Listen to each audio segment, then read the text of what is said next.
तो सभी भाइयों एवं बहनों को नमस्कार। स्वागत है आपका आपके अपने चैनल सक्सेस जंक्शन एक कदम सफलता की ओर में। मेरा नाम है अतुल शुक्ला और हम लेकर के आ गए हैं आपके लिए एमपी वन रक्षक, जेल प्रहरी, डिप्टी जेलर, वन रक्षक एवं क्षेत्र रक्षक भर्ती परीक्षा की दृष्टि से अति महत्वपूर्ण वीडियो है इंग्लिश का प्रैक्टिस सेट नंबर 3, जहां पर आज हम इंग्लिश के 20 महत्वपूर्ण प्रश्नों को कवर करने वाले हैं जो अभी रिसेंट में एप्टेक ने जितने एग्जाम्स कराए हैं उसमें पूछे गए हैं। हम जो भी प्रैक्टिस सेट में अपने प्रश्न करवाते हैं वो एप्टेक के लेटेस्ट प्रश्नों को लेकर के करवाते हैं, जिससे हमको ये आइडिया लगता है कि एप्टेक अब किस तरह के प्रश्न पूछ रहा है, किस तरह के पैटर्न्स आपको एग्जाम में अब देखने को मिलने वाले हैं। ठीक है, और आज हमने ग्रुप 1 सब ग्रुप 2 का जो लेटेस्ट एग्जाम फरवरी में हुआ है उसके पैसेज को भी कवर किया है, यानी कि पैसेज भी आज आपको पैसेज के भी 5 प्रश्न देखने को मिलेंगे। ठीक है भाई, तो वीडियो को लाइक करके चैनल को सब्सक्राइब कर दीजिए, जिससे आगे आने वाले सारे वीडियो, सारे practice set time to time आप तक पहुंचते रहें। चलिए शुरुआत करते हैं। टारगेट वही अपना 20/20 का रहेगा। हर सब्जेक्ट का प्रैक्टिस सेट डेली आपके लिए लेकर के आ रहे हैं, तो प्रयास कीजिए कि हर प्रैक्टिस सेट को देखिए, क्योंकि हर क्वेश्चन में आपको डिटेल सॉल्यूशन दिया रहता है जो आपके बेसिक को भी साथ साथ में क्लियर करते हुए चलता है। ठीक है भाई, चलो शुरुआत करते हैं। आगे बढ़ने से पहले आप लोगों को बता दें, आपके पास में समय बहुत कम बचा हुआ है। अब मुश्किल से 30 दिन का समय बचा हुआ है। ऐसे में किसी वीडियो कोर्स के थ्रू आप अपने सिलेबस को कंप्लीट नहीं कर सकते हैं, इसलिए सक्सेस जंक्शन आपके लिए लेकर के आया है एमपी डिप्टी जेलर, जेल प्रहरी, वन रक्षक, फॉरेस्ट गार्ड की परीक्षा की दृष्टि से अति महत्वपूर्ण सुपर सिलेक्शन नोट्स।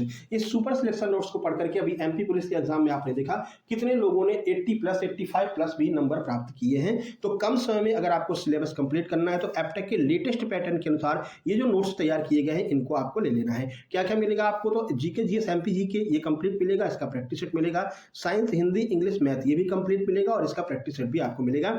अभी ऑफर के तहत मात्र 189 रुपए में ये कंप्लीट सुपर सिलेक्शन नोट्स उपलब्ध है। छोटी सी प्रक्रिया है जिसके द्वारा आप ये नोट्स प्राप्त कर सकते हैं। ये क्यूआर कोड आपको दिखाई दे रहा है, इसका स्क्रीनशॉट खींच लीजिए। इसी पर आपको 189 का पेमेंट करना है। उस पेमेंट का स्क्रीनशॉट इस व्हाट्सएप नंबर 7052547003 पर सेंड करना है। जैसे आप स्क्रीनशॉट सेंड करेंगे तुरंत की तुरंत कंप्लीट सुपर सिलेक्शन नोट्स आपको सेंड कर दी जाएंगे और व्हाट्सएप ग्रुप में आपको जोड़ दिया जाएगा, जहां पर आपको आगे के सारे नोट्स, सारे पीडीएफ, सारी स्पेशल वीडियो की पीडीएफ भी आपको वहां पर मिलती रहेगी। अगर हम यहाँ पर रिजल्ट की बात करते हैं तो देखिए एमपी पुलिस कांस्टेबल में जिन लोगों ने नोट्स लिए थे उनका रिजल्ट क्या रहा है। व्हाट्सएप पर इन्होंने अपने रिजल्ट को शेयर किया था हमारे साथ में। देख सकते हैं एक भाई इनके 85 नंबर आए हैं। आप ऊपर नोट्स भी देख रहे होंगे, एमपी पुलिस भर्ती 2025। ठीक है, और इन्होंने अपना स्कोर भी हमारे साथ में शेयर किया है। इन्होंने एग्जाम को क्वालिफाई कर लिया। ठीक है सर, एमपी तो पूरी की पूरी फंसी थी। उसके बाद में एक ये भाई हैं, इन्होंने भी अपना स्कोर शेयर किया है। सर आपके नोट्स बहुत हेल्पफुल रहे एसआई और कांस्टेबल दोनों एग्जाम में। इनका कांस्टेबल का एग्जाम क्वालिफाई हो गया और एसआई का भी क्वालिफाई हो जाएगा। अच्छे नंबर इनके आए हैं। इनके देखते हैं 81 नंबर इनके आए थे एमपी पुलिस कांस्टेबल में। इन्होंने भी एग्जाम को क्वालिफाई किया और अपना स्कोर भी हमारे साथ में शेयर किया है। इसी तरह से आप भी अपना स्कोर शेयर करेंगे जब ये नोट्स कंप्लीट कर लेंगे, सारा सिलेबस कंप्लीट कर लेंगे। प्रैक्टिस तो हम आपकी डेली करवा ही रहे हैं। देखिए एग्जाम देने जितने भी लोग जाएंगे ना, 70% लोग ऐसे होंगे जिनका सिलेबस कंप्लीट नहीं होगा। क्यों? क्योंकि टाइम ही बहुत कम मिला है ना। तो उन 70 से 80% लोगों से आप आगे निकल जाएंगे अगर इन नोट्स को कंप्लीट कर लेते हैं। और बहुत शॉर्ट नोट्स हैं, मुश्किल से मुश्किल आपको 10 से 12 दिन लगेंगे इनको कंप्लीट करने में। और बाकायदा डेली हम प्रैक्टिस आपकी करवा ही रहे हैं, तो बढ़िया से आपकी प्रैक्टिस भी हो जाएगी। ठीक है, तो जल्दी से नोट्स लेकर के ग्रुप में शामिल हो जाइए। जो क्यूआर से पेमेंट नहीं कर पाए कोई दिक्कत नहीं है, इसी पर मैसेज कर देना, सर फोन पे नंबर दे दो, फोन पे नंबर मिल जाएगा, पेमेंट करके अपने नोट्स प्राप्त कर सकते हैं। चलिए आइए देखते हैं आज का पहला प्रश्न। देखिए अब ये आपका एमपीएसआई प्री 2026 में पूछा गया है, डबल फिलर का प्रश्न आया है।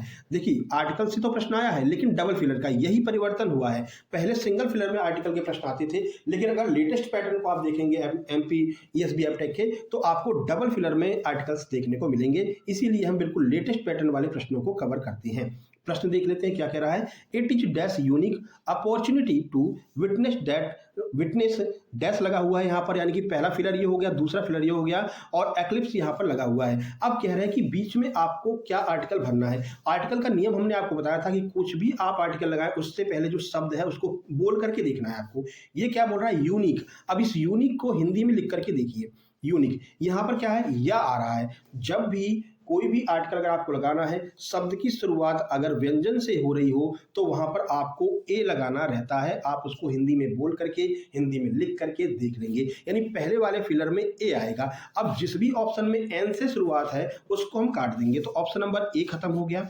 ठीक है, ऑप्शन नंबर डी खत्म हो, यानी एन से तो शुरुआत नहीं होगी, पहले में ए आएगा। उसके बाद है एक्लिप्स। एक्लिप्स को लिख करके देखिए, इस तरह से लिखेंगे आप एक्लिप्स, है ना। तो यहाँ पर क्या देख रहे हैं कि ये जो शुरुआत हो रही है वो स्वर से हो रही है, और स्वर के आगे हमेशा हम एन का प्रयोग करते हैं। तो इस हिसाब से हमारा जो आंसर हो जाएगा, पहले फिलर में ए आएगा, दूसरे फिलर में एन आएगा, ऑप्शन नंबर बी हमारा बिल्कुल सही आंसर हो जाएगा। ठीक है, तो कॉन्सेप्ट भी आपका यहाँ पर क्लियर होता चलेगा। साथ ही साथ में यहाँ पर हमने डिटेल सॉल्यूशन भी लिख दिया है। यूनिक का उच्चारण कॉन्सोनेंट साउंड से होता है, इसलिए ए लगेगा। एक्लिप्स का उच्चारण वोवल साउंड यानी कि ई से होता है, इसलिए इसके साथ में एन लगेगा। ये कॉन्सेप्ट आपका क्लियर हो गया। अब इससे रिलेटेड कोई भी प्रश्न आपके एग्जाम में आएगा, बड़ी आसानी से आप सॉल्व कर रहे होंगे। ठीक है, आगे बढ़ते हैं। इसी बात पर वीडियो को लाइक जरूर कर देना और कमेंट कर देना कि ये वीडियो सीरीज आपको कैसी लग रही है। प्रश्न नंबर 2 देखते हैं, ये भी एमपीएसआई प्री 2026 का है।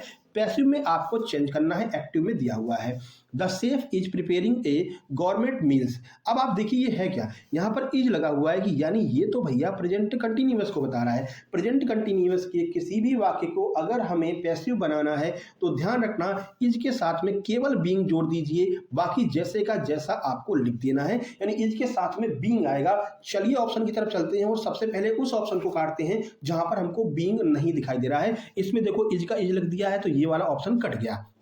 यहाँ पर देखते हैं बीइंग लगा हुआ है, मे बी ये आंसर हो सकता है। यहाँ पर देखेंगे तो भाई वाज के साथ में बीइंग लगा है, वाज नहीं भैया, प्रेजेंट कंटिन्यूअस का जो टेंस होता है वो हमेशा केवल बीइंग लगा दो, पैसिव में चेंज हो जाएगा, वाज नहीं लगाना है। ऑप्शन सी भी खत्म हो गया है। यहाँ पर तो भैया हैज बीन लगा हुआ है, बीइंग तो कहीं लगा ही नहीं है। ऑप्शन नंबर डी भी खत्म हो गया, केवल बचा ऑप्शन नंबर बी, जो कि हमारा आंसर हो जाएगा। The government meal is being prepared by the chef. ठीक है, ये हमारा आंसर हो जाएगा, इसके साथ में बीइंग लगाते हैं। ये रहा पूरा का पूरा सॉल्यूशन। ये आप डिटेल देख सकते हैं। प्रेजेंट कंटिन्यूअस का अगर हम पैसिव बनाएंगे तो केवल इज के साथ में आईएनजी लगाएंगे, और पैसिव इज एमआर के साथ में बीइंग लगा देते हैं, वर्ब की थर्ड फॉर्म लगाते हैं।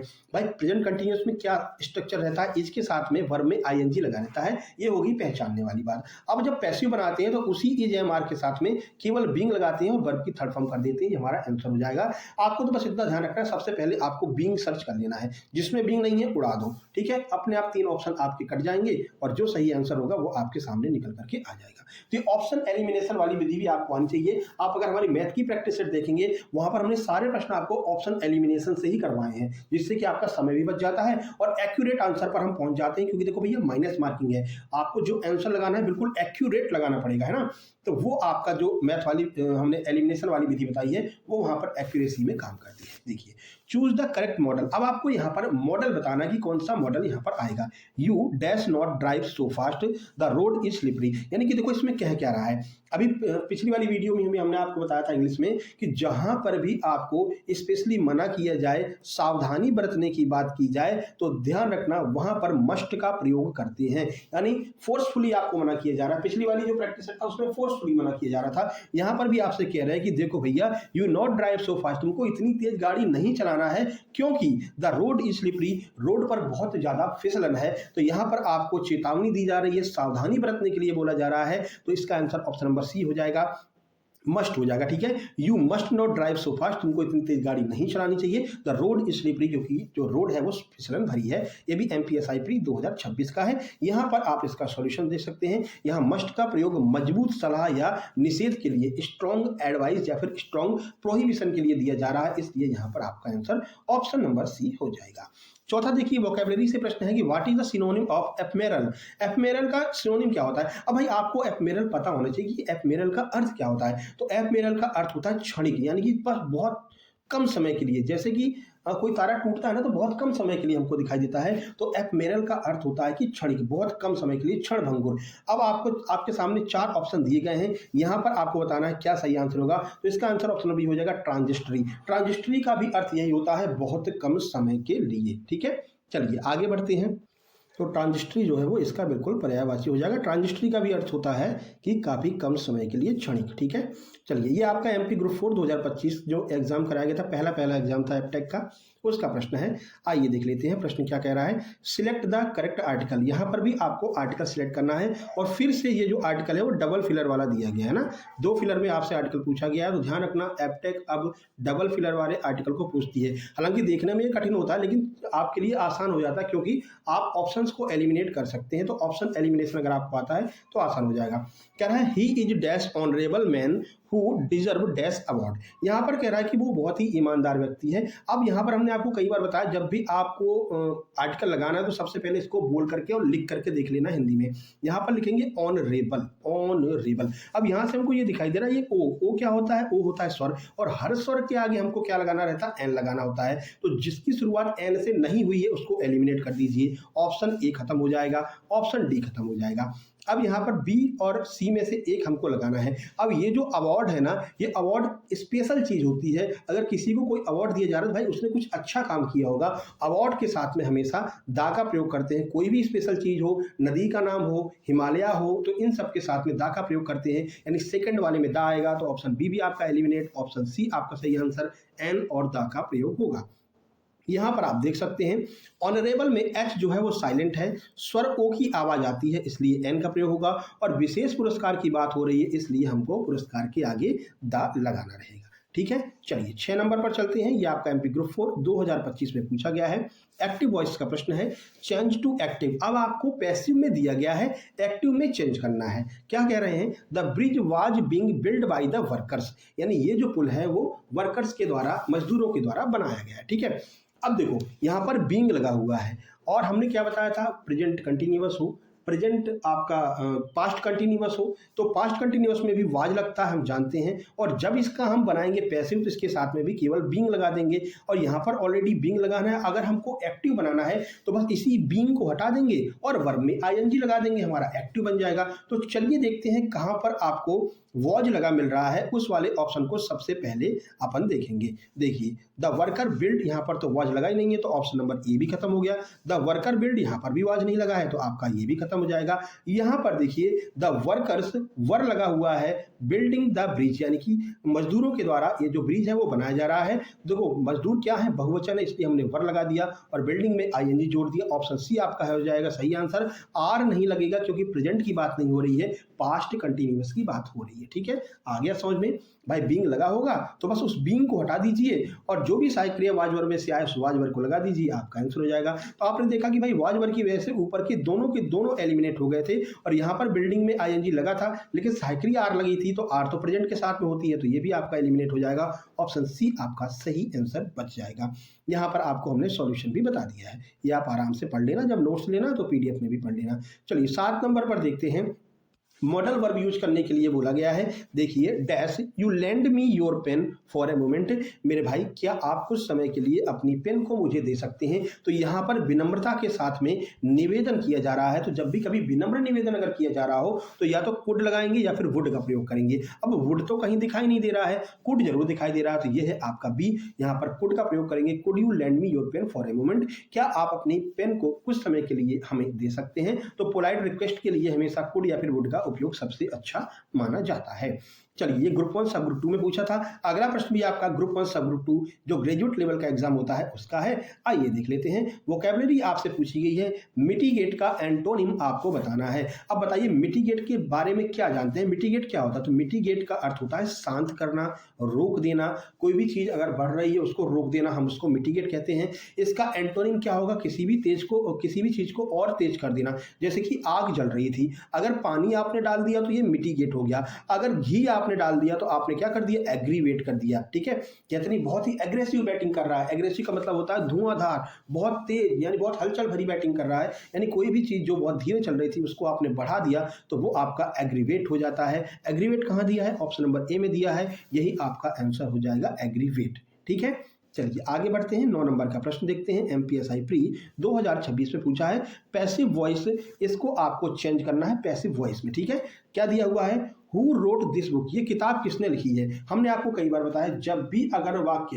हु से शुरू हो तो याद रखना उसका आंसर बाई हुम से स्टार्ट होगा। ठीक है, दूसरी बात अगर बाई हुम वाला ऑप्शन में नहीं दिया है तो लास्ट में ये बाई जो है वो एकदम लास्ट में चला जाता है। अभी आपने जो एमपीएसआई प्री 2026 का आंसर की देखी थी उसमें ये दोनों दिए हुए थे, तो वहां पर बोला गया कि भैया, और जो आंसर माना गया था वो ऑप्शन नंबर ए को ही माना था। फिर इस पर लगाए गए मतलब कि वो लगाया कि सर ये क्वेश्चन गलत है और लोगों ने इसका प्रूफ भी दिया, तो फिर ईएसबी ने क्या किया, इन दोनों को आंसर मान लिया, यानी कि बराबर अंक मिलेंगे। बाई ये वाला भी सही है, ऑप्शन नंबर ए भी सही है, ऑप्शन सी भी सही है। दोनों रूल फॉलो होते हैं। बाई हुम से शुरुआत होगा, ठीक है, सेकंड फॉर्म दिया है तो वाज लग जाएगा। बाई हुम वाज दिस बुक रिटन, यानी किसके द्वारा ये किताब लिखी गई है, ये भी सही होगा। और who was this book written by, last में बाई भी आएंगे, दोनों सही होंगे और ये दोनों ही सही माने हैं एमपीईएसबी ने एमपीएसआई प्री 2026 में। ठीक है मेरे भाई, देखो सेकंड फॉर्म लगा है तो ये वाज वर्ब में चेंज होगा, यार ये तो आपको पता ही भाई, पास्ट इंडेफिनिट पास्ट कंटिन्यूअस में चेंज होता है, इस वजह से वाज वर्ब आएगा। तो वाज भी दिया था, वाज यहाँ पर भी दिया था, ठीक है, तो ये तो सही हो गया। लेकिन यहाँ पर दिक्कत आ रही थी, बाई हुम वाला आंसर माना जाए या फिर लास्ट बाई वाला माना जाए, तो दोनों सही होते हैं रूल्स के अकॉर्डिंग, इसलिए दोनों ही आंसर माने गए हैं। तो हु से शुरू होने वाले वाक्यों को बाई हुम या फिर अंत में बाई लगा करके दोनों तरह से बनाया जा सकता है। आगे बढ़िए, 10 नंबर देखिए, इसके बाद में आपका पैसेज आ जाएगा। कह रहे हैं आर्टिकल लगाना है आपको डैश, ये आपका एमपीएसआई प्रीम पूछा है। देखो डबल फिलर, हम कह रहे हैं ना हर बार जो है डबल फिलर आपसे पूछा जा रहा है। Dash Himalayas are to north of India, भाई जहां पर भी हिमालय की बात आ गई ये तो कंफर्म हो गया कि हिमालय के साथ में दा लगेगा। अब जिसकी दा से शुरुआत नहीं हुई जिस ऑप्शन की, उसको एलिमिनेट कर दो।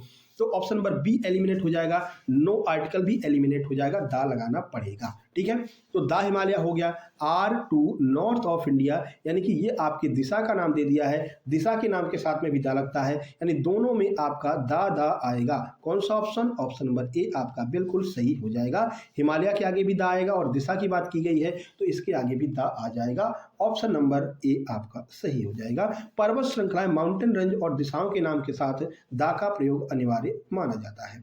चलिए अब यहाँ पर आ गया आपका पैसेज, और ये जो पैसेज हमने लिया है वो ग्रेजुएट लेवल का जो एपटेक ने एग्जाम करवाया है, एमपी ग्रुप 1 सब ग्रुप 2 2026 फरवरी में जो एग्जाम कराया है उसका पैसेज है। चलिए पढ़ लेते हैं। पैसेज बहुत ज़्यादा कठिन आपके एग्जाम में नहीं आएगा, बिल्कुल टेंशन फ्री रहिए। अब देखो अभी तक तो एमपीएसआई में पैसेज पूछा नहीं था, है ना, लेकिन भाई अब नया पैटर्न है, डिप्टी जेलर भी है साथ में, तो मे भी आपसे पैसेज पूछा जा सकता है। देख लेते हैं, चलिए पैसेज पढ़ते हैं।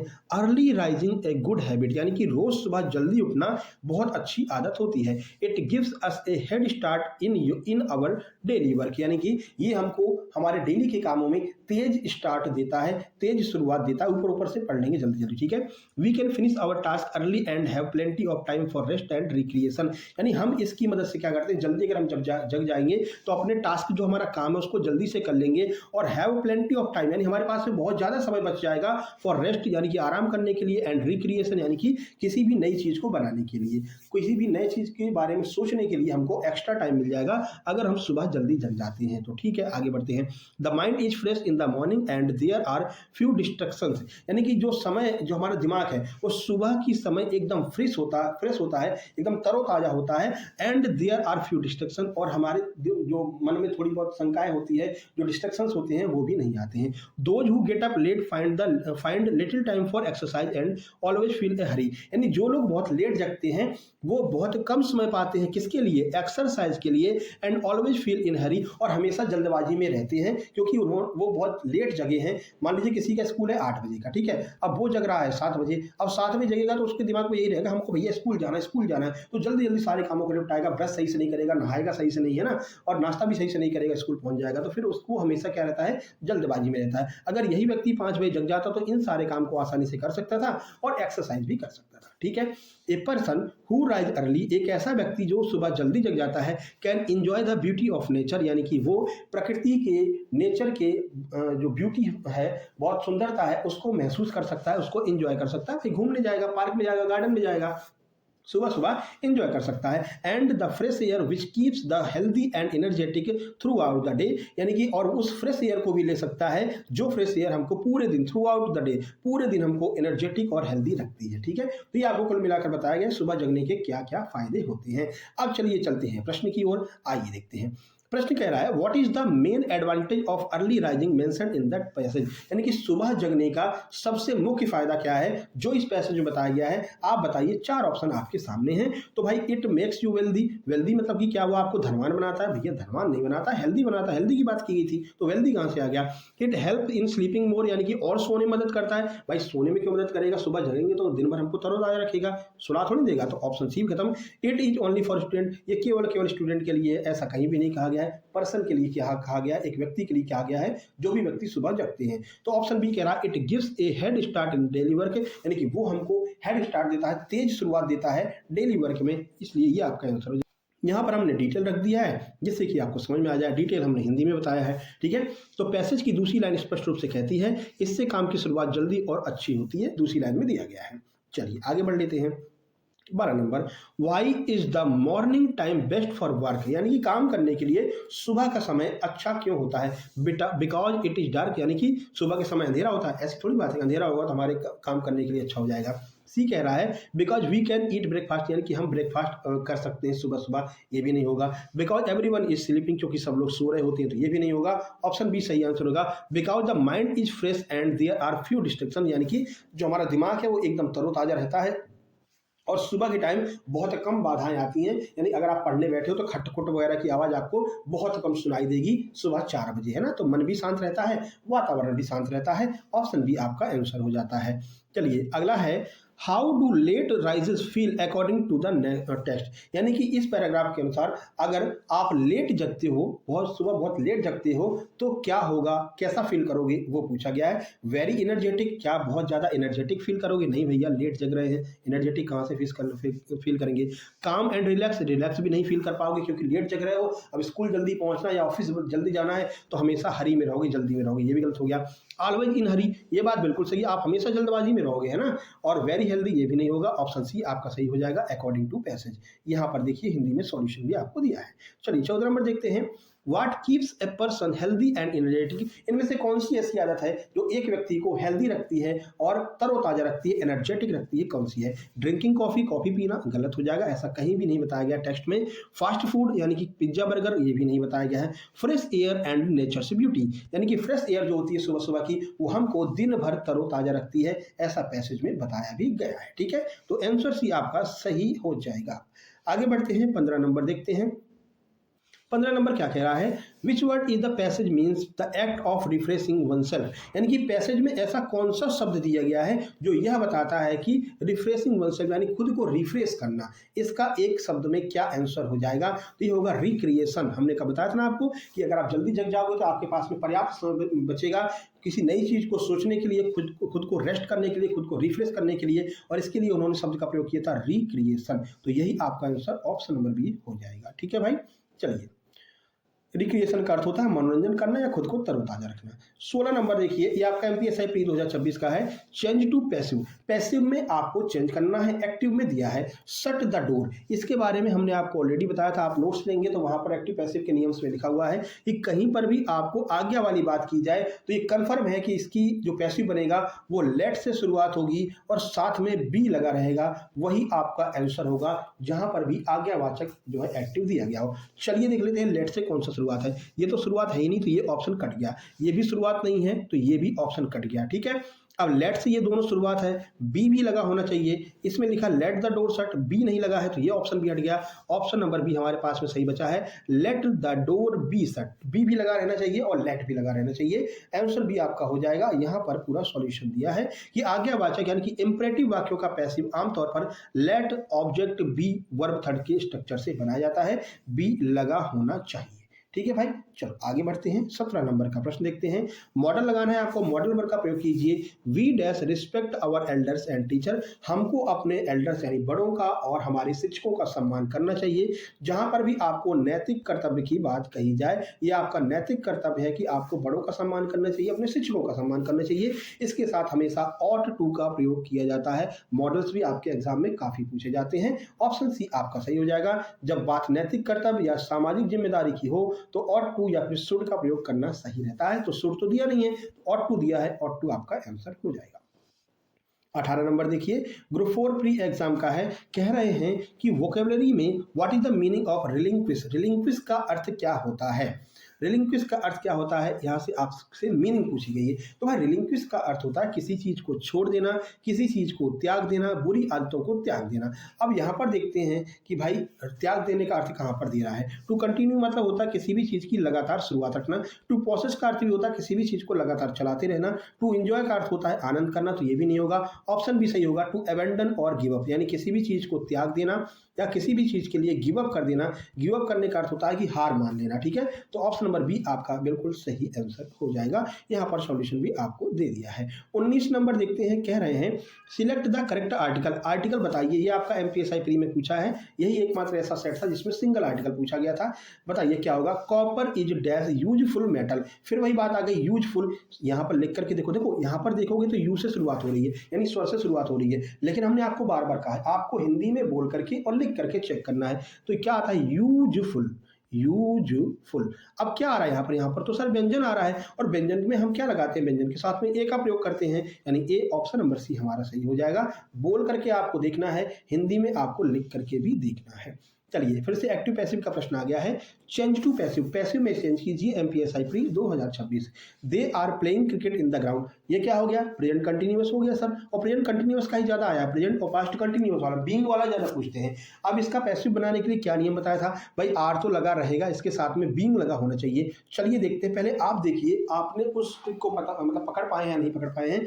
आप ऑप्शन को एलिमिनेट कीजिए, इसमें बीइंग नहीं लगा है, ऑप्शन नंबर ए एलिमिनेट हो जाए, कहीं पर भी बीइंग नहीं दिखाई दे रहा है। अगला देखते हैं, क्रिकेट वाज बीइंग लगा हुआ है, वाज क्यों लगेगा सर, जब प्रेजेंट इंडेफिनिट प्रेजेंट कंटिन्यूअस है तो कंटिन्यूअस के साथ में ही हम लगाते हैं ना, इजेमा लगा होना चाहिए, यहाँ पर वाज लगा है तो सर ऑप्शन नंबर बी भी एलिमिनेट हो जाएगा।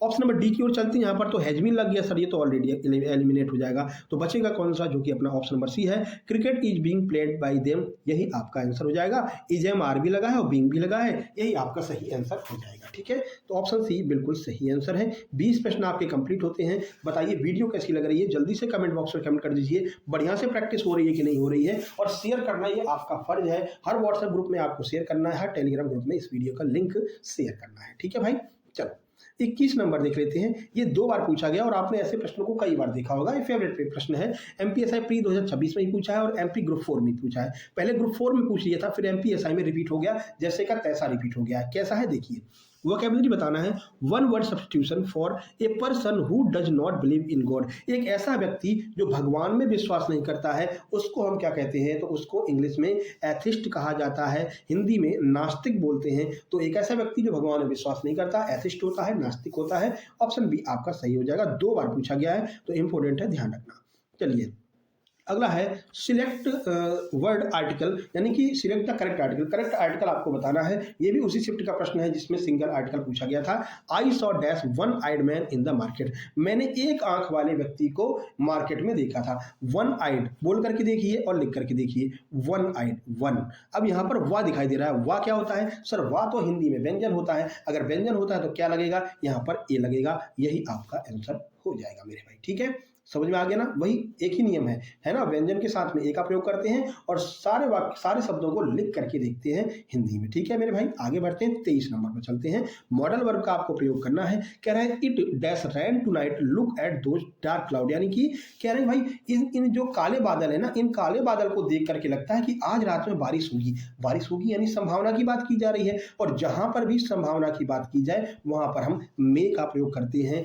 इट मे रैन टुनाइट, यानी कि आज रात में बारिश हो सकती है। Look at the those dark cloud, इन काले बादलों को देख करके ऐसा लग रहा है। संभावना की बात, ऑप्शन नंबर सी मे का हम प्रयोग करेंगे। कभी कभी मे का प्रयोग आज्ञा लेने के लिए भी करते हैं। आप अपने क्लास में इंटर होने से पहले may I coming sir, may I coming में ऐसा कहते होंगे, तो आज्ञा लेने के लिए भी कभी कभी मे का प्रयोग किया जाता है। तो भाई संभावना, पॉसिबिलिटी व्यक्त करने के लिए मे का प्रयोग किया जाता है। यहाँ बारिश होने की संभावना बताई जा रही है। चलिए 24 number, change to voice, group 1 सब ग्रुप 2 का है, 2026 फरवरी में जो एग्जाम हुआ है। कह रहे हैं has he finished the work, यानी कि क्या उसने काम को फिनिश कर लिया है। हम जानते हैं भाई हैज जो है इसका पैसिव बनाते ही इसके साथ में हैज के साथ में बीन लग जाता है। तो सबसे पहले बिना कुछ सोचे हुए बीन देखें, कहां पर बीन लगा हुआ है, इसमें बीन लगा है क्या, नहीं लगा, हट जाएगा। वाज लगा दिया, बीन लगा क्या, नहीं लगा, हट जाएगा। यहां पर देखिए, यहां पर बीन लगा है, इसमें भी बीन नहीं लगा है, तो ऑप्शन सी ही अपना आंसर हो जाएगा। ये तीनों गलत हो जाएंगे। हम जानते हैं कि हैज को जब हम पैसिव बनाते हैं तो सहायक क्रिया के साथ में बीन का प्रयोग करते हैं। केवल ऑप्शन नंबर सी में दिया गया है, यही अपना आंसर होगा। कुछ सोचने की, पढ़ने की जरूरत ही नहीं है। ये ऑप्शन एलिमिनेशन की विधि है, ये हर सब्जेक्ट में काम करेगी। हर सब्जेक्ट में हम ऑप्शन एलिमिनेशन करना सिखाते हैं, इसलिए आपसे कह रहे हैं कि हर प्रैक्टिस सेट को आपको देखना रहेगा। ठीक है, चलिए 25 नंबर में फिर से एक वोकैबुलरी पूछी गई है एमपीएसआई प्री में।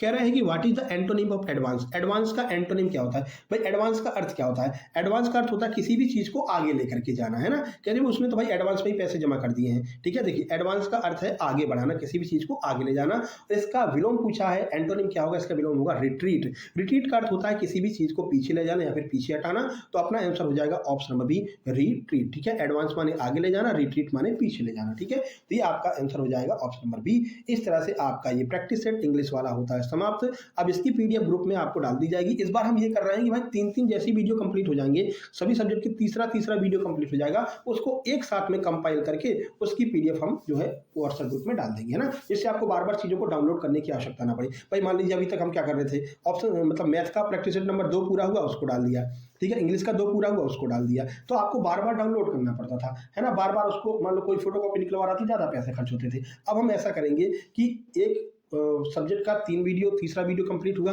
अभी 2 सब्जेक्ट रह गए यहाँ पे, ये इंग्लिश का हो गया, इसके बाद में साइंस की जैसे 3 वीडियो कंप्लीट हो जाएंगे तो पांचों सब्जेक्ट के तीसरे वीडियो कंप्लीट हो जाएंगे। तो पांचों सब्जेक्ट की तीसरे वीडियो की पीडीएफ को हम एक साथ में मर्ज करके ग्रुप में डाल देंगे। प्रैक्टिस सेट नंबर 3 हो जाएगा, 5 के 5 सब्जेक्ट 100 के 100 प्रश्न जो है आपको मिल जाएंगे, ठीक है भाई। तो हमने यहाँ पर 25 प्रश्नों को कवर किया है। वैसे आपके एग्जाम में इंग्लिश के 20 ही प्रश्न आते हैं, लेकिन आज हमने पैसेज को अलग से रख लिया था। मैं भी पैसेज आपसे पूछ ले तो पैसेज के 5 प्रश्न आज बढ़ गए थे, ठीक है। आपके एग्जाम में 20 ही प्रश्न आएंगे, नहीं कंफ्यूज हो जाओ सर ने 25 कराया था, एग्जाम में 25 आएंगे, नहीं भैया। पैसेज आ भी सकता है, नहीं भी आ सकता है, इसलिए उसको हमने अलग से ही रख लिया, ठीक है। अब वीडियो पसंद आ गई है, जल्दी से वीडियो को लाइक कर दो, शेयर कर दो सभी दोस्तों के पास में, और चैनल पर पहली बार आए हैं सब्सक्राइब करके नोटिफिकेशन बेल दबा लेना। अगली वीडियो आज शाम को आपको हिंदी की मिल सकती है, और फिर उसके बाद में हिंदी की नहीं, सॉरी साइंस की, है ना। अब अगली क्योंकि साइंस करा देंगे तो 3-3 वीडियो सबकी हो जाएगी, तो तीसरा प्रैक्टिस सेट पूरा करके हम कंपाइल करके डाल देंगे, ठीक है। तो मिलते हैं नेक्स्ट वीडियो में। नोट्स जरूर ले लेना, जिससे इस तरह से आप भी मैसेज कर पाओ, सर मेरे 85 नंबर आए हैं, सर मेरे 88 आए हैं, सर मेरे 81 आए हैं। आप भी ऐसे ही मैसेज कर रहे होंगे अगर आप नोट्स लेकर के सिलेबस कंप्लीट कर लेंगे और इस प्रैक्टिस सेट को लगातार इन प्रैक्टिस सेट्स को देखते रहेंगे। इसकी पीडीएफ केवल और केवल उन लोगों को मिलेगी जो लोग नोट्स लेंगे, ठीक है। बाकी टेलीग्राम चैनल है सक्सेस जंक्शन लाइव के नाम से, वहां पर कुछ अपडेट्स आपको दी जाती रहती हैं। इस वीडियो की लिंक तुरंत वहां पर डल जाती है, तो आपको आराम से लिंक मिल जाया करेगी, अपडेट मिल जाया करेंगी, और कुछ जो इंपॉर्टेंट पीडीएफ होंगी एक आध दो वो वहां पर डलती रहती हैं, लेकिन सारी पीडीएफ केवल नोट्स वालों को मिलती है, ठीक है। तो मिलते हैं नेक्स्ट वीडियो में, तब तक के लिए नमस्कार, धन्यवाद।